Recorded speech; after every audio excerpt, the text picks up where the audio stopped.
This is Harry Judd for Boxing Social in association with Betfred. We're here in London for Shields Marshall. I'm delighted to be joined by Whyte-Dubois, who's probably the worst I've seen on the boat so far. You're not comfortable, are you? No, I'm not enjoying this boat ride at all, but I'm happy to be here and I'm just thankful for this opportunity. What was it like in the ring? Because out here it's obviously swaying. In the ring we obviously got that spongy canvas. Is it even worse in there? It's not even the ring that's the problem. It's when you're looking at the water as it's moving past. I don't know why, but that was just, it's horrible.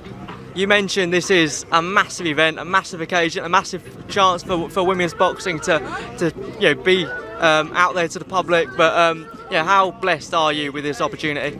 I'm very grateful. It's a massive card. It's a massive show.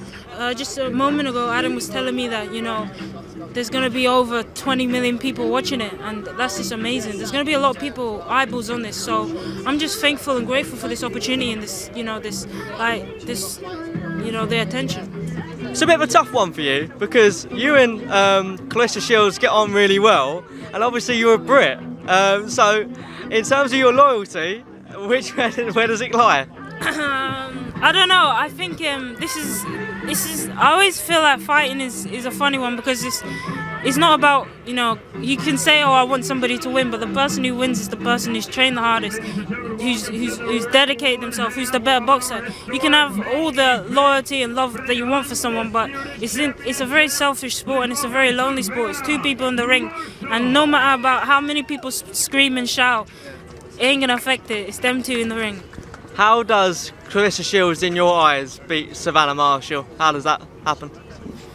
I think this is a very 50-50 fight. I think, to be honest, in terms of ability, skill and advantage, I can't really separate them. Just picking this back up, you had to go over and do some pictures for Boxer. Just going under Tower Bridge now is some experience, this. It is. It's very nice. Something, going past the Tower Bridge, seeing all these people, the water, the city, it's nice. You've been with Boxer now, obviously longer than both Karis and Lauren. So has this cemented your decision to go with Boxer as a promotion? Because look at the event they're putting on already with women's boxing and for you in general. I mean, the attention and the effort that Sky and Boxer and Ben and Adam are putting into boxing and female boxing, the attention that they were giving me after the Olympics, I'm 100% happy that I went with these people. I went to loads of different people and the attention and the feeling, the energy that they had, it was just different. How big and how important is this? You mentioned, it's the amount of eyes that will be watching this event. How big is this for women's boxing, do you think? I think it's massive. I think everybody that's fighting now is going to be fighting for themselves, of course, but they're going to be fighting for showing people how good we are. That was what Katie Taylor and Claressa Shields had to do when they went to the Olympics. They had to showcase female boxing to make people and all the naysayers and the doubters say, "Now you're wrong, and this is what it's all about." And now we got that same opportunity, that same pressure on our shoulders. Everyone that steps in that ring come Saturday has got something on their back to prove, and we're going to do it. In terms of you, what can we expect from you late 2022, early 2023? What can we expect when you're next out after this fight? I know I've got one more fight after this. God willing, we get through this safely, no problems. One more fight. The next year. This year was all about getting experience. I'm so happy to get this opportunity to fight such a big event, 20,000 people, the pressure, the atmosphere is going to be unreal. So this is just all about getting in the ring and getting used to this kind of atmosphere and this atmosphere, because it's very different to amateur boxing. Next year, we want to start pushing on, I'm not in this sport to just mess around. I want to get belts, I want to get titles, I want to do stuff that's never been done before. And so I want to move on, push on next year for, hopefully by the end of the year, I'm in a serious contention for a world title. I've got a world title. You got two of your ex-GB stablemates fighting this weekend, both Lauren and Karis. They're fighting on the same bill. That's fantastic, isn't it, for both of those fighters as a couple?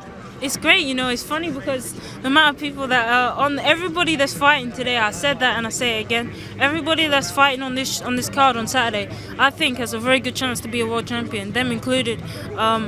We got so many people that have been on the GB team who've went to the Olympics, like Michaela Mayer, me, Karis, Lauren, Clarissa Shields, Savannah, 6 people, 6 Olympians, 6 medalists. That's ridiculous. I don't know. I think that in itself is something. So I'm very happy and I'm grateful to be on such a high-level show.